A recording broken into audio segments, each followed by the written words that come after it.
เช้าวันนี้ก็อากาศดีดีพี่น้องตื่นมาเย็นเย็นเย็นสบายมันคือมาทางพี่คือจังคึมอยู่แล้วพี่น้องคึมฟ้าคึมฝนมาทางพี่มึงเนี่ยแดดสิแจ่มออกมาแล้วพี่น้องฝนตกแห้งแห้งพี่น้องมันขึ้นฟ้าเหลื่อมแบบว่าทั้งฟ้าเหลื่อมฟ้าแตกฟ้าเหลื่อมแบบอิหยังสมาโพดสมาโพแต่พี่น้อง ผ้าเหลื่อมเป็นตะย่านคักสำบายดีเด้อพี่น้องปองไปวิชปูชุกคนพี่น้อง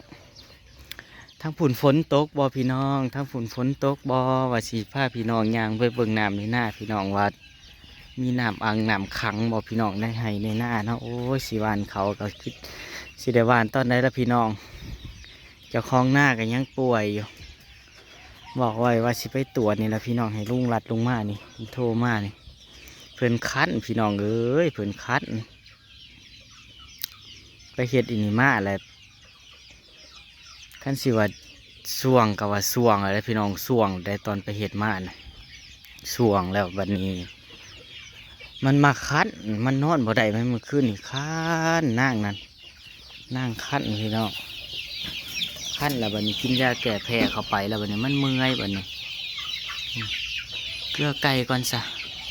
เกลือไก่ก่อนพี่น้องเกลือไก่เกลือเป็ดก่อนงามงามเย็นเย็นเลยพี่น้องมือนี่ตื่นมาเย็นสบายเย็นอะลิพาลูกไปเด้อพาลูกออกทางเลยรถสีเหยียบเตี้ยปุ๊มันออกเลยมันออกไปกินแลนออกยังปุ๊ออกเลยออกไปกินข้างนอกไปหากินหญ้าพี่น้องนี่คือกันและไก่ตัวน้อยที่ฟักออกมานะจากมันเป็นอย่างมันตาตุบตาโปไงไว้อยู่เจอพี่น้องมึงนะอุดรูดขึ้นอันนี้ซุปอันนี้คือเป็ดพี่น้องตัวนี้สิเป็นเป็ดที่ลายโตไว้อยู่ใหญ่ไว้อยู่นี่มันกินบ่ค่อยเก่งกันเลยพี่น้องเมื่อคืนฝนตกอย่างแรงแห้งพี่น้องหาเห็ดนะพี่น้องหาเห็ดหาหน่อไม้ฝนตกลงมาจังสิแล้วก็แดดออกมาเนี่ยพี่น้องปี๊ดเห็ดคือสิออกขนาดจะได้หาน้ำเขาอยู่ว่าพี่น้องปีนี้เห็ดนั่นเพิ่นก็ลงมานอนพี่น้องนู่นนี่จีน่าหัวดำพี่น้องเพิ่นลงมานอนพี่เมื่อคืนลงมาแต่มือว่านนะพี่น้องพี่น้องไปตรวจเข้มมาลาดพี่น้องเชื่อมห้ามาเข้มมาลาดไปตรวจกันพี่น้องเห็ดบัตรแล้วเพิ่งมาหอดเมื่อกี้ไปกัน3 คนพี่น้องลงทางใหม่พี่น้องเพราะว่าทางนะเขาเห็ดบันไดยังบ่แล้วเขาก่อสร้างบันไดทางลงพี่น้องเขาก็เลยเปลี่ยนมาลงทางนี้น้ำยังหลายอยู่พี่น้องสบายดีรอบด้วยพี่น้องเด้อขาขึ้นขาลงพี่น้องไปตรวจพี่น้องไปเลยเด้อทีพี่น้องเขาเมนเขามาเลยหลายเนาะบอกว่าเจสีไปเจสีไปเจสีไปเจสีไปเลยเด้อสิไปตรวจก็ยังเพี้ยอยู่ดอกพี่น้องถ้าเรากินหยังน้ำไปตรวจเลือดพี่น้องห้องหมอใหญ่ห้องบาลใหญ่ไปว่าสิเจออีหยังบ่น้องเริ่มแล้วเขาเริ่มก่อบันไดแล้วพี่น้องสิได้ย่างสะดวกสบายนะพี่น้องเนาะมาเถื่อนนี่เขาเห็ดลงมาหอดหันละ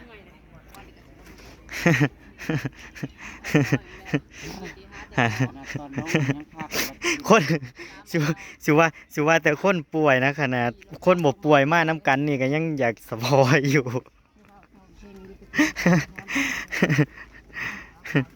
ไปหายได้บัดนี้ไปหมอสุดท้ายแล้วพี่น้องที่สิไปนี่แล้วก็เศร้าแล้วก็เห็ดต้นเห็ดล่ำบัดนี้ไปให้สวงให้เศร้าเด้อคุณพาคุณเจ้าเอ้ยเด้อคุ้มครองลูกเด้อไปคุณฟังคุณเห็ด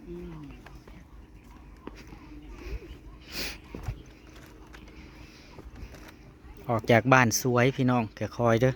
มันสั้น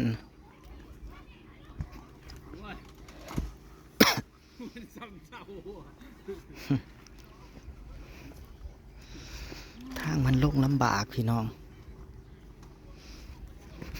เห็ดแล้วไว้เด้อเขาเห็ดแล้วไว้เห็ดบันไดแล้วไว้พี่น้องมันจืดมันบ่ค่อยร้ายพี่น้องนั่งก่อนนั่งพักผ่อนก่อน3 คน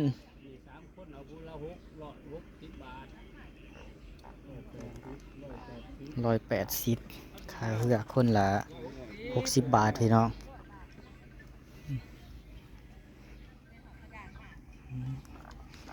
อึ่งนะฮะพี่น้อง อยู่ในเครื่องนั่นอึ่งนั่นนะเต็มกระสอบอยู่เสียงห้องโอกเอกอยู่พี่น้องเนี่ยสูงครับคุณทางลงมานะมันสั้นพี่น้องสั้นว่าสั้นไปเฮ้ยลงคอยจับไม่นะลง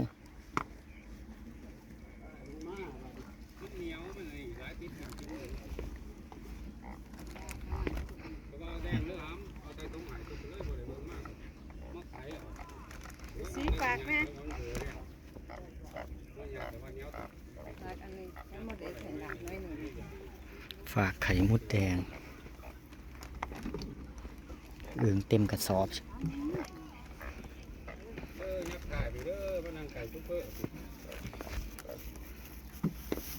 ฝากไข่มดแดงไปฝ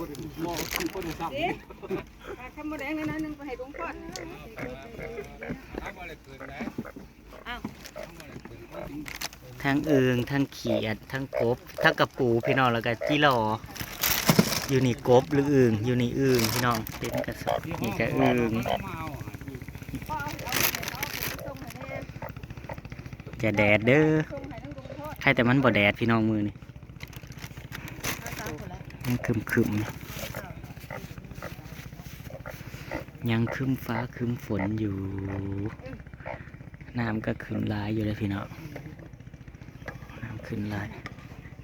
ยาดมเจ้าดิ ส่งให้หลวงพ่อหน่อยแน่ ป้าไปนี่เด้อทำเงินเด้อเลือกออกเลยบ่เลยเลือกบ่เลยปลูกครับ ไป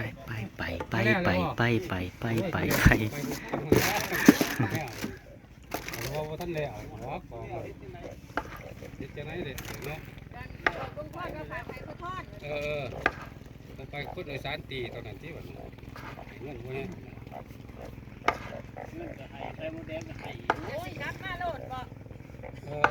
ยันว่าจะครับ เอ้าพอท่านเด็กก็งัวยังมากองอ่ะ ท่านเห็นหลวงพ่อมาไว้กับเพื่อนเนี่ย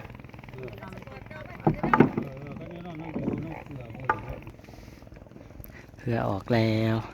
นี่กัน3 คนพี่น้อง ไปกัน3 คน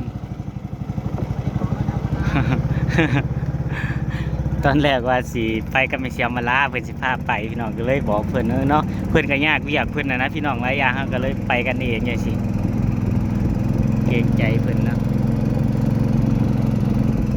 เว้ากันไว้ว่าเพิ่นสิมาสู่แต่เช้าพี่น้องเพิ่นสิเอารถเพิ่นไปก็เลยมารถลุงลัดพี่น้องลุงลัดมาส่งเย็นคือเย็นแท้ล่ะ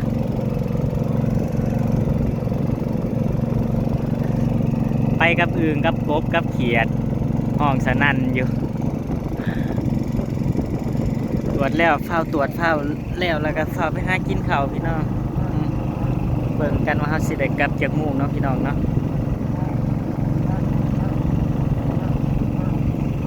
เย็นสบายปี๊ดสอนก่อนหน่อไม้พี่น้องหน่อไม้คือสิหลายคัก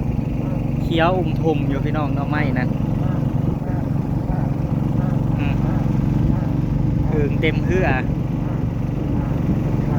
ตัวใหญ่เลยจิโป่งเขาเบิ่งเนี่ยจิโป่งใหญ่กว่าของชุ่มข่อยคุดอีกพี่น้องจิโป่งนั่น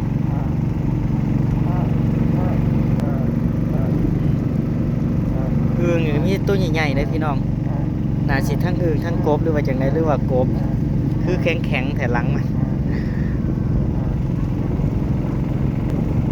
ไปเจอกันอยู่ฝั่งบนพี่น้อง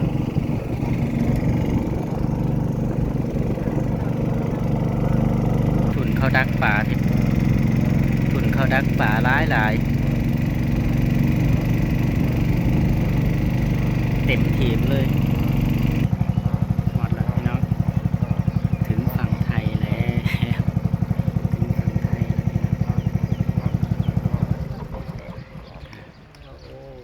ขึ้น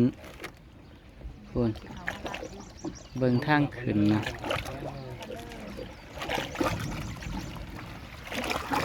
เบิ่งทางขึ้น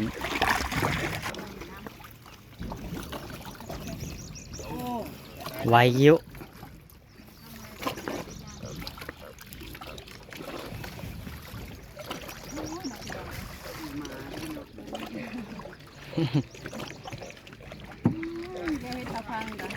เดี๋ยวเห็นตาฟังไปแจ้งก่อนพี่น้องไปแจ้ง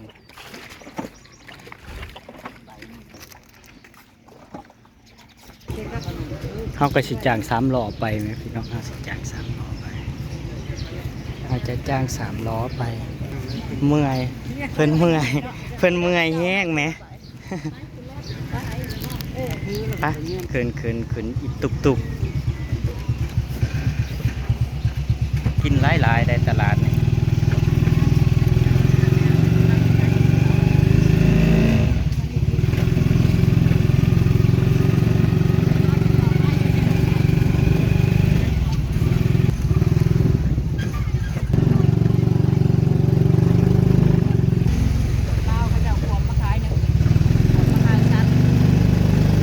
เขาของป่ามาขายหลายพี่น้องหลายกระดอเอาอย่าไก่เฮ็ดเพื่อน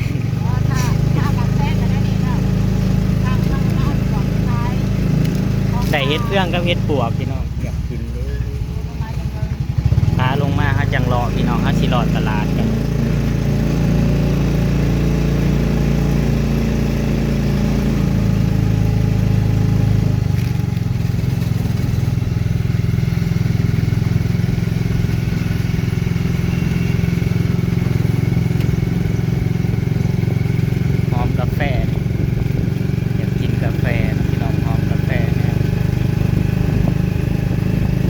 ไปเบิ่งกันพี่น้องว่าสิเบิร์ดยักษ์พันเนาะพี่น้องเนาะว่าสิเจอยังพี่น้องไป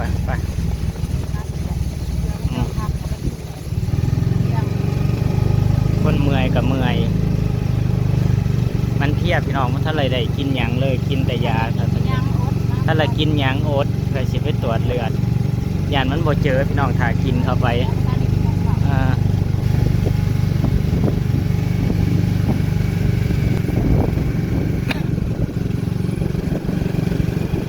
ให้แต่มันบ่แดดพี่น้องมื้อนี้อากาศดีเย็นสบายแต่ว่าย่างขึ้นย่างลงนะพี่น้องอยู่คลองน่ะจนเหงื่อแตก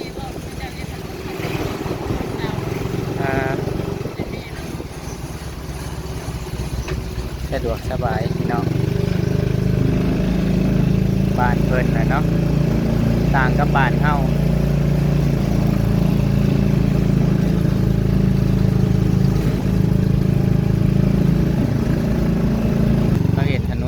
เขาเห็นแล้วล่ะพี่น้องมาหลอกก่อนยังไม่ทันแล้วงามคักสีหาเล่นพี่น้องคือคักแท้ล่ะ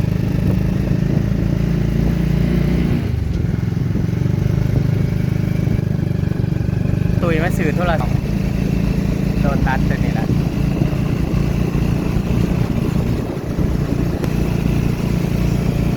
มันฝนตกพี่น้องฝนตกแต่ว่ามันตกบ่แห้งมันถึงจะลงเน็ตพี่น้อง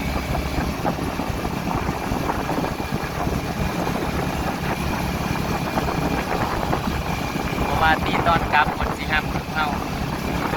ทางมากับเพื่อนมาสั่นพี่น้องว่าสิฮอดท่านะก็ฝนตกแห้งทั้งบ้านนะพี่น้องคือนี่ตกแห้งน้ำเต็มให้เต็มคันอยู่ได้ทั้งเขตลงแห้งกว่าทั้งบ้านพี่น้องนอนแล้วพี่น้องนอนทุ่งหมอนะ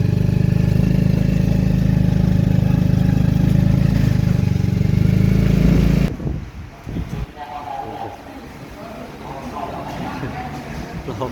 รอดตัวอยู่พี่น้องพอดีเขาผักเที่ยงหมอผักเที่ยงกินข้าวพี่น้อง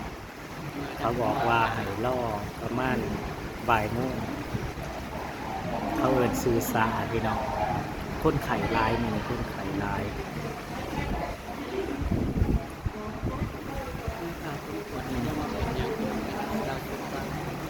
เขาก็เอินจะเผาไปของแรก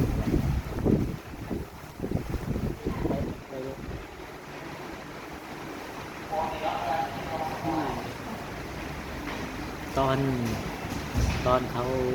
จอเลือดพี่น้องจอเลือดแล้วหรือพากันไปกินเข่ากับผมมันมากกับมานั่งรอเป็นชั่วโมงพี่น้องนั่งรอเป็นชั่วโมงแล้วมัน